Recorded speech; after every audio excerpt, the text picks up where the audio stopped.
So we started a story yesterday, but we didn't finish it. The King's Stilts. Okay? Do you remember what happened? Yes. All right. I'll remind you just in case.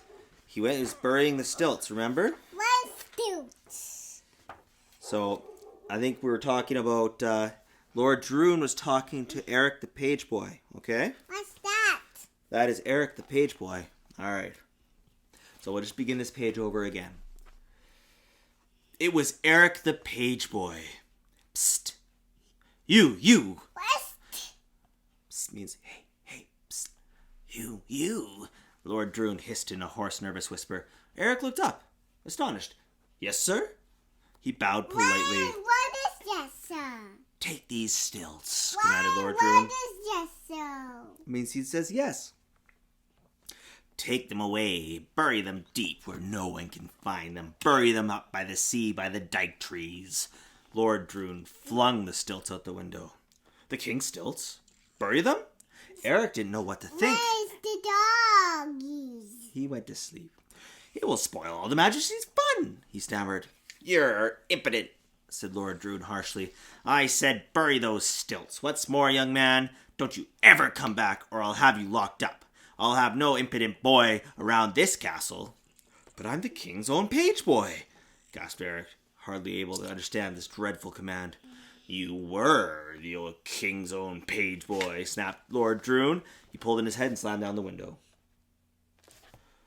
Never before had Eric been so puzzled. Never in his life had he felt so sad. But there was nothing to do but obey the command. He picked up the stilts and walked straight towards the road that led to the sea. It was that hour that the townsfolk were all having supper. Nobody saw him dig a deep hole. No one saw him bury the stilts.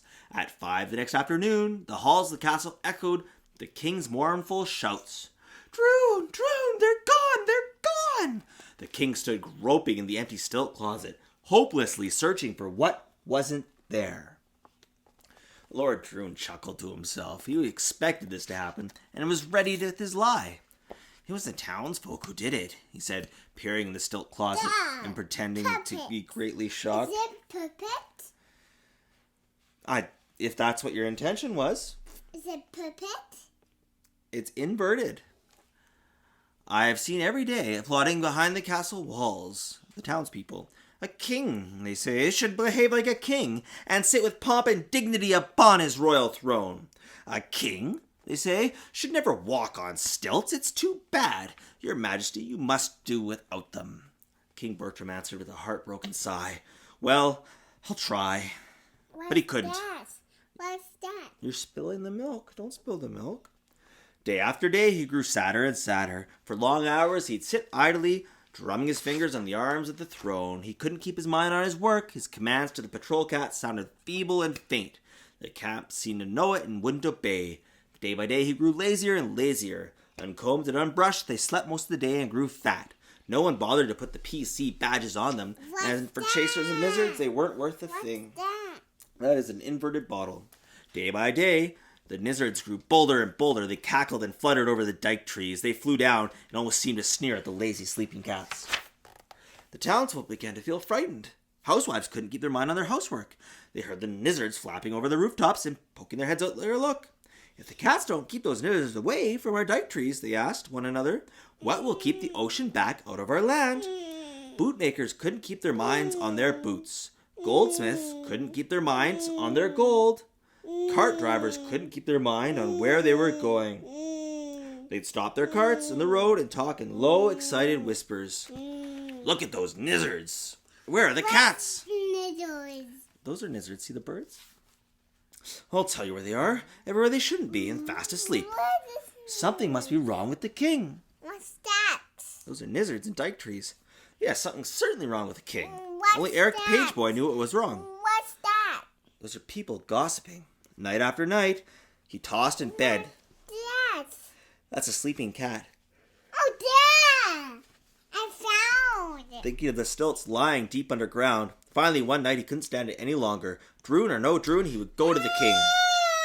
No! At the next day, he leapt out of bed and made straight for the castle. Breathing and panting, he raced through the royal gates and up the broad stairs. You really don't like this story. We're almost done, okay? The king was strolling sadly on the terrace. Lord Droon was with him and 2 guards. Eric rushed up. He must tell the king. Droon knew Droon. He was going to tell. But Lord Droon saw him coming and stepped forward quickly. Impudent boy, what are you doing here? Before Eric could answer and pushed past him, Lord Droon grabbed him, looked at Eric sharply, and suddenly his mouth turned into an evil, shrewd grin. Your face, he said. What's wrong with your face? My face? said Eric. Rubbed his hand over his forehead. What is face? It was hot and moist from running, but that's it. Face? This is your face. It's red, said Lord Droon. Yes, it's my face. It's Daddy's face. With a shy look, he always when he lied. It's Daddy's face. It's red, said Lord Droon, with the sly look he always had when he was lying. What is Awfully Daddy? red. What? Measles, he shouted. Ho, guards, take him away, lock him up. I haven't had the measles any more than you have, shouted Eric. It's a trick, a nasty, ruinous trick. Let me talk to the king. But they dragged poor Eric, fighting and kicking away from the king down the castle stairs. 5 minutes later, Eric found himself locked up in an old deserted house on the edge of the town. What is town? A town is where people live. We live in a town. From his second-story window, that says measles. It's a sign. He could see the 2 guards, spears crossed just below him, barring the door. Through the roof, he could hear the noises of the lizards. Their beaks were hard as iron and scratched through the air. Eric shuddered. There must be a way to escape. Round and round the room he paced, thinking and thinking. He went to the window and looked down again. Then, he whistled softly. He had an idea. What's that?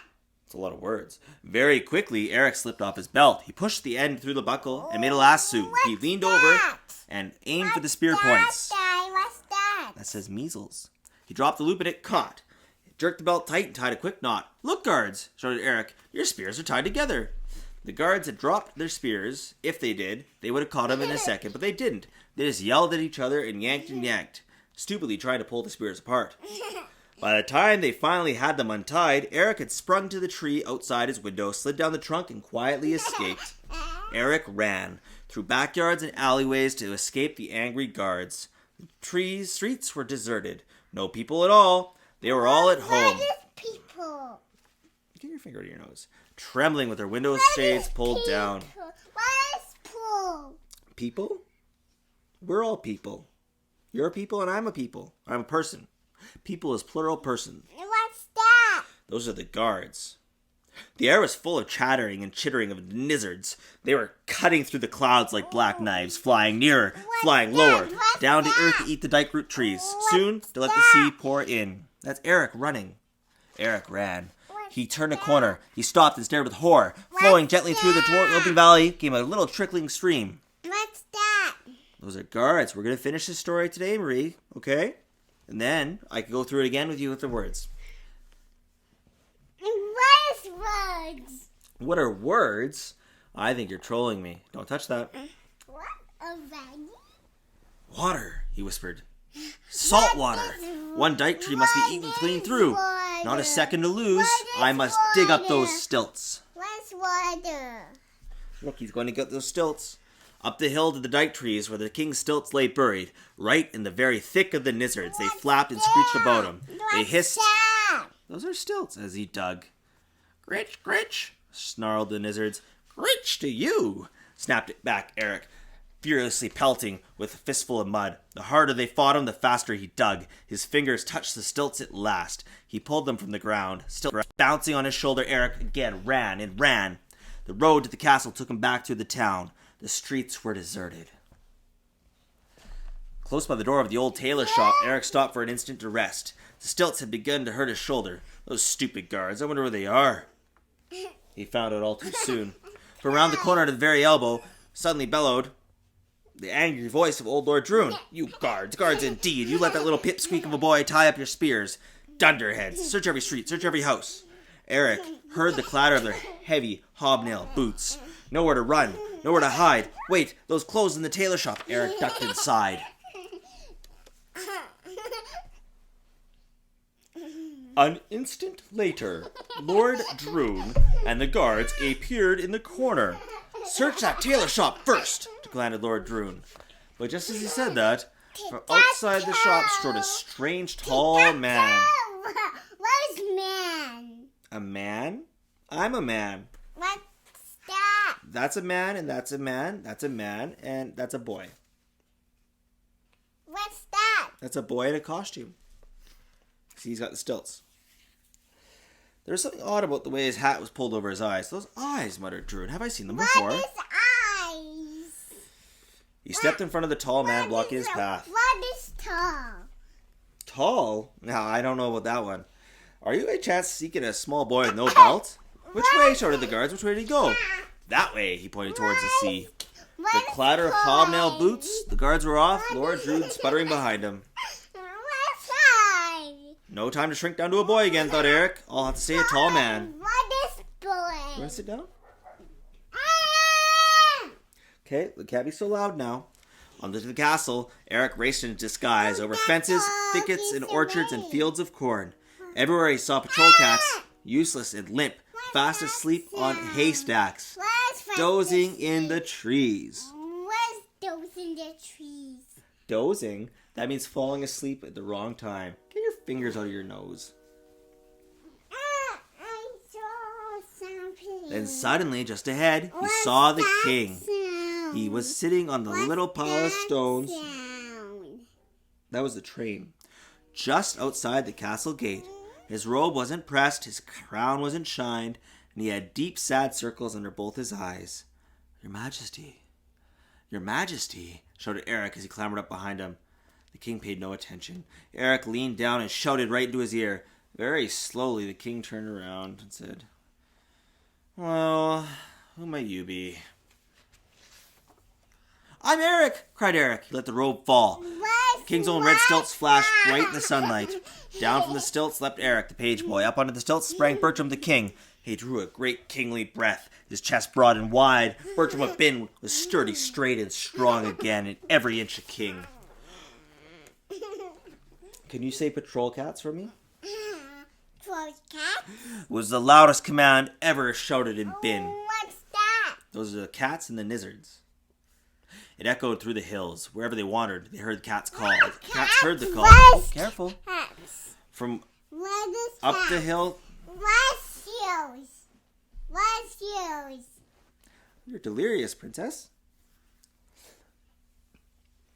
There is a deer. Day cats to the left, night cats to the right, and charge, yelled the king. 100,000 nizzards stopped their pecking and sprang to meet the charge. The dike trees shook as the cats roared their war cry. The sea's surface swelled in wild, raging whirlpools. The noise was heard in Sambaland, 500 miles away. The fur flew fast, but the feathers flew faster. It took only 10 minutes, the kingdom was saved. The townsfolk stopped trembling indoors behind their window shades. They rushed out from their houses, and the air filled with cheers. Then the king punished Droon in the most fitting way. He sent him to live by himself with a guard of patrol cats. What's patrol cats? Right there.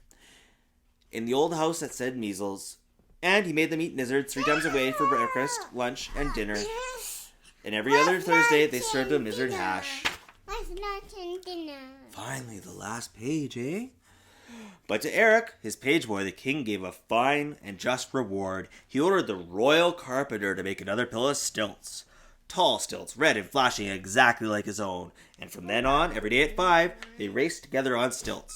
And when they played, they really played. And when they worked, they really worked. And the cats kept the nizzards away from the dike trees. And the dike trees kept the water back out of the land.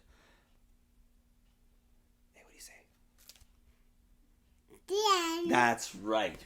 I got No more.